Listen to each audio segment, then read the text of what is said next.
Waswasa comes in many forms. There are three categories which are commonly understood in regards to waswasa. The first type is whispers during ibadah, acts of worship.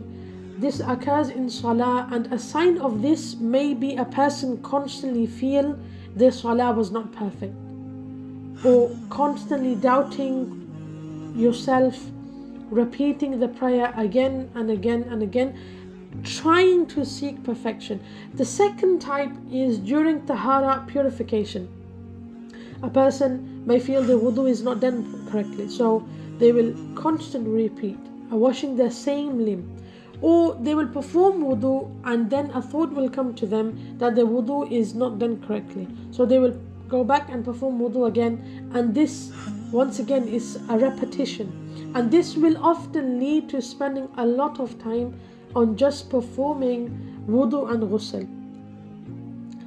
The third type is related to aqidah. A person may begin to doubt the existence of Allah, or they could be occupied with overwhelming thoughts regarding the religion, like why evil exists and so forth.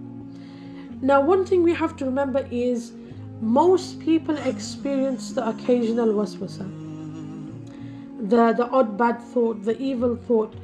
Now, there are two categories when it comes to experiencing waswasa. There's a group of people who experience waswasa, these evil thoughts, but they don't give it a second thought.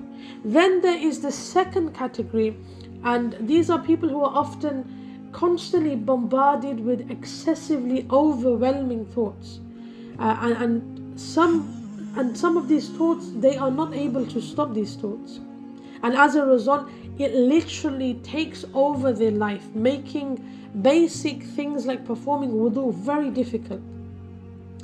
Now, if you suffer from waswasa, you have to first acknowledge, and you have to ask the most obvious question: can this waswasa, this evil thought, be from Allah? The answer is no. Can this evil thought be from the malaika, the angels? No. So the obvious reason for the waswasa is shaitan. So now we know it is from shaitan. How do we deal with these evil thoughts, or these reoccurring and overwhelming evil thoughts? Allah subhanahu wa ta'ala has given us a solution to these whispers. And Allah states in the Quran, أعوذ بالله من الشيطان الرجيم بسم الله الرحمن الرحيم وإما ينزغنك من الشيطان نزغ فاستعذ بالله.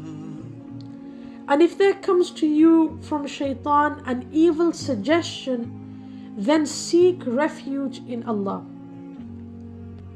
So that is our solution. Whenever shaitan whispers to you, seek refuge in Allah. There's a simple litany that our mothers and sisters can inshallah do, and until the waswasa doesn't finish, they should try to keep this inshallah in their daily habit. And that is that every single day they will recite أعوذ بالله من الشيطان الرجيم 100 times, and they'll blow onto a glass of water, and they will also recite لا حول ولا قوة إلا بالله العلي العظيم 100 times, and will also blow on the water, and they will utilize and they will drink this water throughout the entire day. And inshallah, through the blessings of constantly seeking Allah's refuge, you will begin to feel the constant overwhelming whispers, they will begin to reduce. And inshallah, over some time, once they have completely reduced, inshallah, just keep on top of salah and remind yourself.